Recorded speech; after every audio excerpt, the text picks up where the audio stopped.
আচ্ছা, আমার কাছে এখানে দুটো তার আছে। এটা 1 নম্বর তার, এটা 2 নম্বর তার। প্রথমটার রেজিস্ট্যান্স কত? রোধ হচ্ছে আর, আর দ্বিতীয়টার রোধ কত? 4R। এবার বলছে যে দুটো তারের দুপাশের বিভব প্রভেদ কি না একই। তার মানে দুপাশে একই মাপের ব্যাটারি, ধরো ব্যাটারির সাথে লাগানো রয়েছে, বিভব প্রভেদ একই। তাহলে তার দুটির মধ্য দিয়ে তড়িৎ প্রবাহ মাত্রার অনুপাত কত হবে?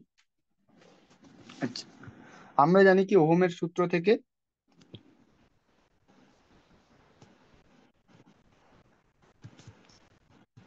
ওহমের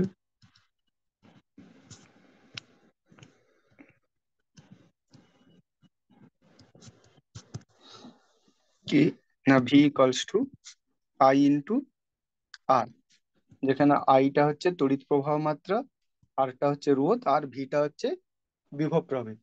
তাহলে প্রথম তারের ক্ষেত্রে কি হবে? আমি ধরছি প্রথম তারের ক্ষেত্রে I1 কারেন্ট যাচ্ছে, ঠিক আছে? তাহলে এখানে আমি এটা লিখি ভি ইকলস টু আই আর। তাহলে প্রথম তার, তার ক্ষেত্রে কি হবে? বিভব প্রভেদ V1 সমান I1 ইন্টু আর। তাহলে কি আমি ধরেছি প্রথম তারের দুই পাশে যে বিভব প্রভেদ সেটা V1, আর সেই তারের মধ্য দিয়ে তড়িৎ প্রবাহ মাত্রা I1। দুই, দ্বিতীয় তার, দ্বিতীয় তারে কি হবে না V2 সমান I2 ইন্টু 4R। কারণ দ্বিতীয়টার ক্ষেত্রে রোধ কত? 4R। এইবার এখানে আমাদের কি বলা আছে না দুটি তারের ক্ষেত্রে বিভব প্রভেদ সমান, তার মানে V1 আর V2 দুটো সমান। তাহলে V1 সমান V2 সমান, কারণ কি না এখানে বলেই দেওয়া আছে দুই প্রান্তের বিভব প্রভেদ একই। তাহলে দুই প্রান্তের বিভব প্রভেদ একই হলে V1 সমান V2 হবে। সেখান থেকে আমরা লিখতে পারি I1R সমান I2 ইন্টু 4R, এইটা। আর I1 বাই I2 সমান কত হবে? 4/1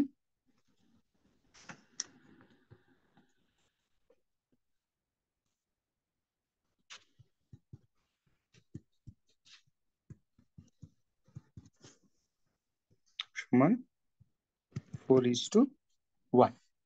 ঠিক আছে, এইটা হচ্ছে আমাদের অ্যান্সার। তার মানে এখানে কি দেখলাম? যার রেজিস্ট্যান্স বেশি, এখানে কি ছিল? 2 নম্বর তারের কি ছিল? রেজিস্ট্যান্স বেশি ছিল।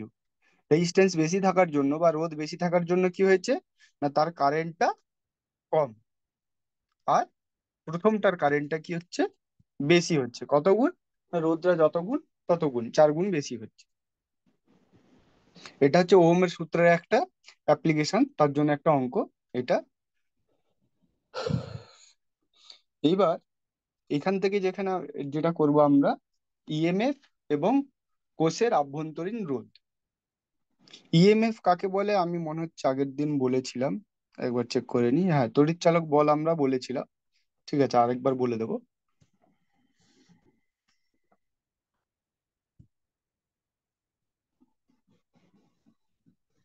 ইএমএফ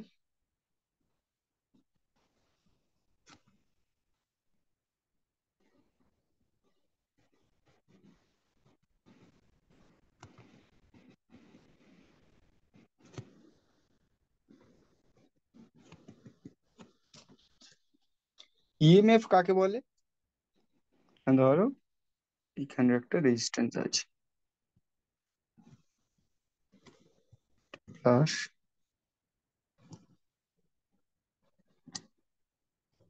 এটা মাইনাস, এটা আর রেজিস্ট্যান্স, কারেন্ট এদিকে যাচ্ছে।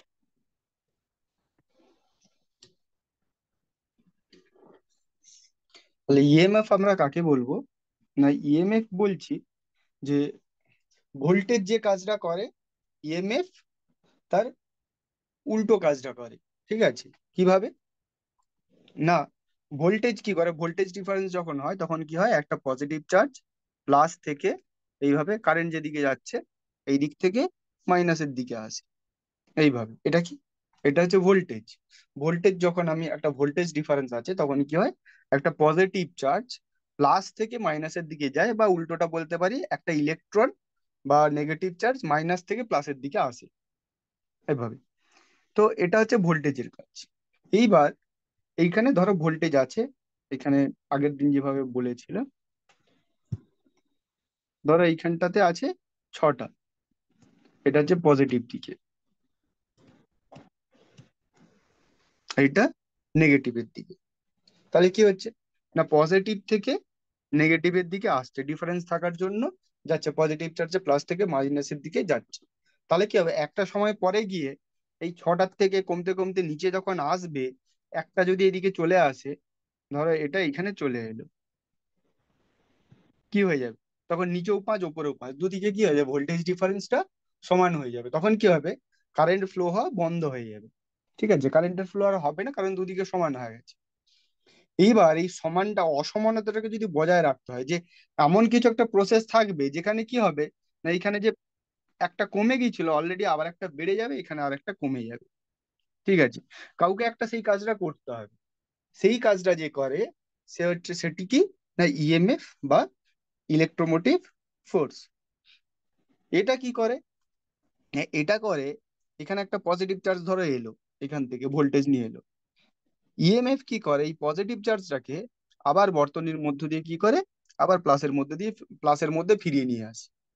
ঠিক আছে, বা ভেতর দিয়ে বলতে পারি, এই পাশ দিয়েও এই প্লাসটাকে কি করে আবার এইখানটাতে নিয়ে চলে আসে, এখানে জমা করে দেয়। সেই জমা করার ফলে কি হয়, আবার যে এই যে 5 5 হয়ে গেছিল সেটা আবার 6 4 হয়ে গেল। তার মানে ইএমএফ এর সংজ্ঞায় আমরা কি বলতে পারি না, ইএমএফ কে বলতে পারি কি না, একক ধনাত্মক আধানকে, এই যে পজিটিভ চার্জ, এটাকে এইভাবে লিখি, এই একক ধনাত্মক আধানকে কোষের ঋণাত্মক মেরু থেকে এই যে আর রোধ আছে এটার মধ্য দিয়ে একবার ঘুরিয়ে আনতে যে কার্য করে, ঠিক আছে, সেটাকে বলি ইএমএফ। তার মানে এই প্লাসটা, তারটা যে এখানে কি হচ্ছিল, প্লাসটা প্লাস থেকে মাইনাসের দিকে আসছিল, এই দিকে যখন কারেন্ট ফ্লো হচ্ছিল, ইএমএফ কি করে, এই প্লাসটাকে আবার উল্টো দিক দিয়ে আবার এখানে নিয়ে চলে আসে। ইএমএফ এর কাজ হচ্ছে এটা, যাতে কি হয় না, তড়িৎ যে তড়িৎটা যেটা তড়িৎ প্রবাহ হচ্ছে সেটা যাতে কন্টিনিউয়াস হতে পারে, না থেমে যায়। তাহলে সংজ্ঞা কি ইএমএফ এর না,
তো ইএমএফ যখন আছে, যখন এবার কোষের মধ্য দিয়ে, কোষ মানে কি, কোষ মানে হচ্ছে ধরো একটা ব্যাটারি, কোষ মানে হচ্ছে এখানে একটা ব্যাটারি যার মধ্যে কিছু কেমিক্যাল থাকে।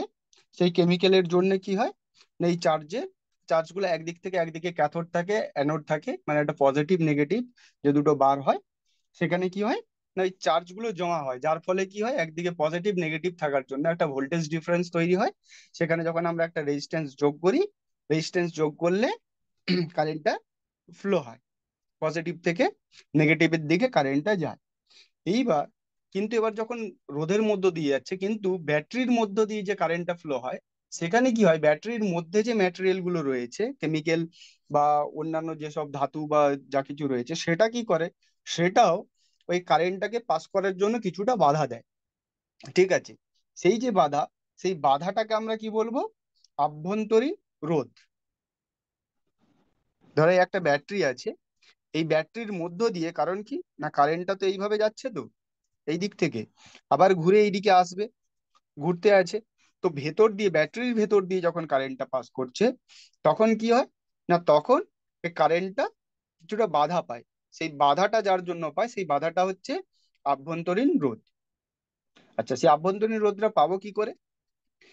এখানে দেখো, বাইরে যদি আমি একটা আর রোধ রেখেছি, এবার ধরো ব্যাটারির রোধটা হচ্ছে স্মল আর, তাহলে এবার কারেন্টটা এর মধ্যে যাচ্ছে, ধরো আই কারেন্ট যাচ্ছে এর মধ্য দিয়ে, আই কারেন্ট যাচ্ছে। এইবার এই যে ব্যাটারি, এর ইএমএফ কত, ইএমএফ ধরছি আমি ই, এই ব্যাটারির কত ইএমএফ, কত ই, এটা হচ্ছে টোটাল। তাহলে ই সমান কি হবে না, এই আর এর জন্য একটা ভোল্টেজ ড্রপ হবে, সেটা কত হবে, I R, V equals to I R, যেটা আমরা জানি। আর এই ভেতর দিয়ে যখন এই স্মল আর এর মধ্য দিয়ে যখন যাচ্ছে আই কারেন্টটা, তখন কি হবে, তখন হবে আই ইন্টু স্মল আর। এইবার এই যে আইআরটা, এইটা কি আমরা বাইরে দেখতে পাচ্ছি, যেটাকে আমরা ভোল্টেজ বলে বলছি, যে বাইরে যে আমি একটা রেজিস্ট্যান্স বা বাল্ব বা পাখা যা কিছু লাগিয়েছি, সেটা চলছে, সেটা কার জন্য, ভোল্টেজ ড্রপ বা বিভব প্রভেদের জন্য, সেটাকে আমরা কাজে লাগাচ্ছি, সেটা হচ্ছে আইআর হচ্ছে। কিন্তু বাকি এই যে আইআরটা, এইটা কিন্তু আমাদের কোনো কাজে লাগছে না, এটা ব্যাটারির মধ্য দিয়ে যাচ্ছে, ব্যাটারির মধ্য দিয়ে নষ্ট হয়ে যাচ্ছে, এইটা আমাদের কোনো কাজে লাগছে না, এই যে এই পার্টটা, আইআর পার্টটা যেটা আছে। তার মানে এটা যদি আমি আইআর যদি এদিকে আনি, ই মাইনাস আইআর, তাহলে এই যে পার্টটা, এই পার্টটাই আমার বাইরে কাজে লাগছে, যেটাকে আমরা ওহমের সূত্রে কি দেখেছিলাম, ভি ইকুয়ালস টু আইআর। ঠিক আছে, বিভব প্রভেদ, কারেন্ট এবং রেজিস্ট্যান্সের মাল্টিপ্লিকেশন, যেটা বাইরে আছে। তার মানে আমরা বলতে পারি এখান থেকে V equals to E minus IR. তার মানে ব্যাটারির যে ইএমএফ বা ইলেকট্রোমোটিভ বা যে ফোর্সটা যেটা রয়েছে, সেই ইলেকট্রোমোটিভ ফোর্সটা কি না, মাইনাস, আর ওই ব্যাটারির যে আভ্যন্তরীণ রোধ ইন্টু কারেন্ট, সেটা যদি আমরা করি, সেটা করলে যেটা পাবো সেটা হচ্ছে ব্যাটারির কার্যকরী বিভব প্রভেদ, যেটা দিয়ে আমরা বাইরে কোনো একটা ইলেকট্রনিক বা ইলেকট্রিক যদি ইনস্ট্রুমেন্ট যদি লাগাই, সেটা কাজ করবে। এই যে আইআর যে পার্টটা, এটাও একটা কিছু একটা ভোল্টেজ হবে, কারণ আই আর আর এর মাল্টিপ্লিকেশন আছে। ঠিক আছে, এটা আমি স্মল ভিআর দিলাম। এই যে ভিআর, স্মল ভিআর সমান আই ইন্টু স্মল আর, এটাকে কি বলে না, এটাকে বলে নষ্ট ভোল্ট। কেন নষ্ট ভোল্ট বলে, কারণ এটা আমাদের কোনো কাজে লাগে না, ব্যাটারির মধ্যেই নষ্ট, মানে ব্যাটারির জন্যই এটা জাস্ট ড্রপ হয়ে যায়। এটা আমাদের বাইরের কোনো ব্যাটারির থেকে যেটা পাই, সেটা এটা আমাদের কোনো কাজে লাগে না। এটাকে কি বলে, হ্যাঁ,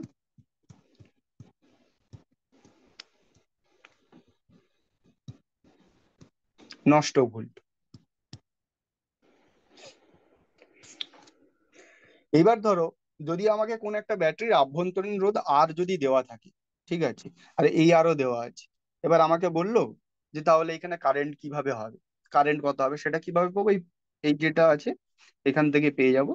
এখান থেকে কি করবো, আই কমন নেব, আর এটা হয়ে যাবে E by capital L R plus small R, যেখানে কি আই হচ্ছে তড়িৎ প্রবাহ মাত্রা, ই সমান হচ্ছে ইএমএফ, আর স্মল আর হচ্ছে অভ্যন্তরীণ রোধ, আর ক্যাপিটাল আর হচ্ছে আমরা বাইরে যে আলাদা করে যে রোধটা লাগাচ্ছি, সেটা। অ্যাজ এ এক্সাম্পল একটা অঙ্ক দেখি।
এখানে বলেছে কি, না ধরো আমার কাছে একটা 10 ভোল্টের একটা পাওয়ার সোর্স আছে বা ব্যাটারি, তড়িৎ কোষ মানে ব্যাটারি বা পাওয়ার সাপ্লাই কিছু একটা আছে, সেটা তার ইএমএফ কত, 10 ভোল্ট।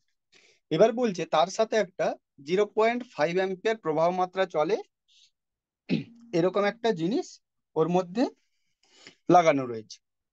আচ্ছা, এটা একটা চিত্র দিয়ে দেখি।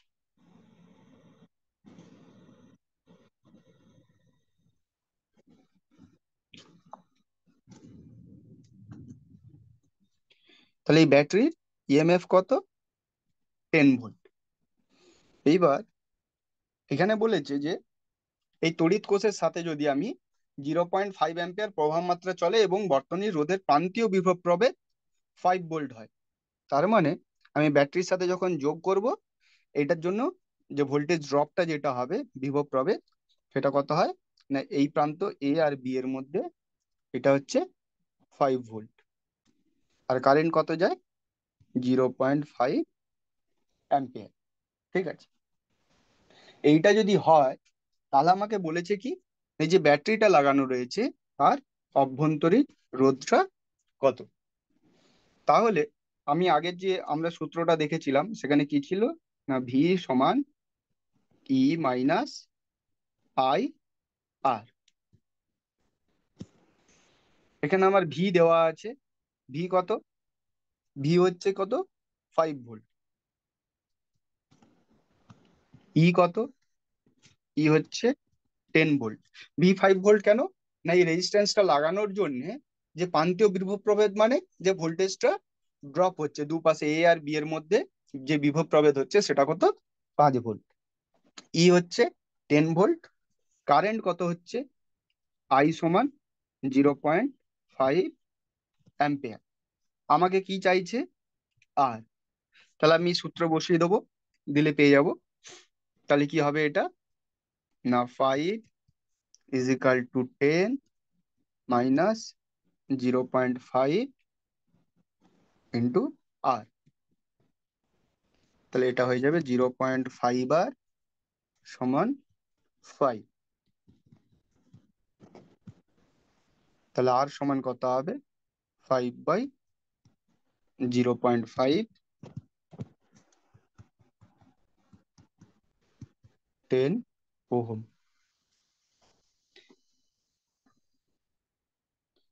তাহলে এটার অ্যান্সার হবে 10 ওহম।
আচ্ছা, এটা যদি তোমাদের হয়ে গিয়ে থাকে তাহলে আমরা এবার নেক্সট যেটাতে যাব।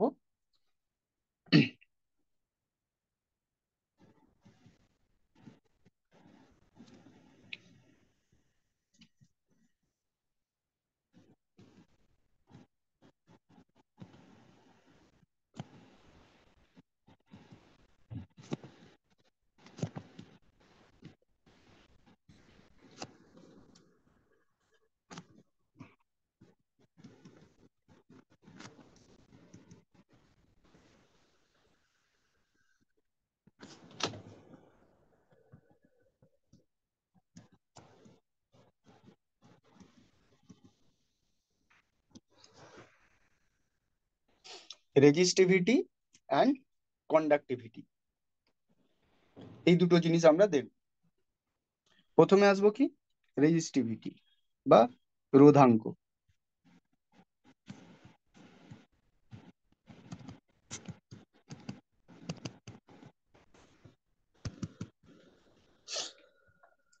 রেজিস্টিভিটি কি? এইবার ধরো কোনো একটা তার আছে, কোন একটা তারের রোধ কিসের ওপরে নির্ভর করে? দুটি জিনিসের ওপরে। একটা হচ্ছে তারের দৈর্ঘ্য,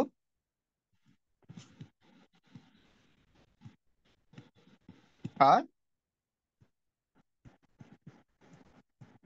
প্রস্থচ্ছেদের ক্ষেত্রফল। ঠিক আছে, এল আর এ, এটাকেই ডায়ামিটার, এইটা। আর লেন্থ, এই পার্টটা, আর এটা হচ্ছে এই পার্ট। এই দুটি জিনিসের ওপরে নির্ভর করে। কিভাবে নির্ভর করে? না, কোনো একটা তারের রোধ আর যদি ধরি, আরটা তার দৈর্ঘ্যের সাথে সমানুপাতিক হয়। তার মানে কোনো তারের যদি দৈর্ঘ্য যদি বৃদ্ধি করি, তাহলে তারের রোধটা বৃদ্ধি পাবে। কেন বৃদ্ধি পাবে? না, যখনই আমি তার যত বেশি লম্বা নেব, তার মধ্য দিয়ে যখন ইলেকট্রন যাবে বা আধান যখন যাবে, তখন কি হবে? বেশি বাধা পাবে, বেশি দূরত্ব তাকে যেতে হচ্ছে। তাহলে বেশি বাধা পাওয়া মানে কি? বেশি রেজিস্ট্যান্স হবে। আর কি হয় না, আর 1/a এর সাথে, মানে প্রস্থচ্ছেদের ক্ষেত্রফলের সাথে ব্যস্তানুপাতিক। তার মানে প্রস্থচ্ছেদের ক্ষেত্রফল বাড়লে কি হবে? না, রেজিস্ট্যান্সটা কমবে। কেন? না, একটা ধরো পাইপ আছে, একটা সরু পাইপ, একটা মোটা পাইপ। তাহলে সরু পাইপের মধ্য দিয়ে জল যেভাবে যেতে পারবে, বাধা পাবে। মোটা পাইপে কি হবে? কম বাধা পাবে। তার মানে বেশি জল ফ্লো করতে পারবে। সেই রকম আমি যদি তারের প্রস্থচ্ছেদের ক্ষেত্রফল যদি মোটা তার নিই, তাহলে কি হবে? সহজে ওর মধ্য দিয়ে আধান পাস করতে পারবে। তাই যদি আমি মোটা তার নিই, সেক্ষেত্রে কি হবে? তার রেজিস্ট্যান্স কম হবে। এইটা হচ্ছে দুটো। তাহলে এই দুটোকে আমরা একসাথে কি লিখতে পারি? আর প্রপোর্শনাল টু L/A। এইবার এই প্রপোর্শনালিটি যেটা তুলতে হলে আমাকে একটা কনস্ট্যান্ট দিতে হয়। সেই কনস্ট্যান্টটাকে, এটাকে কি বলবো? Rho, L/A। এই যে রো, যে কনস্ট্যান্টটা আমরা লিখলাম, এইটাকে কি বলে? এটাকেই বলে হচ্ছে রেজিস্টিভিটি বা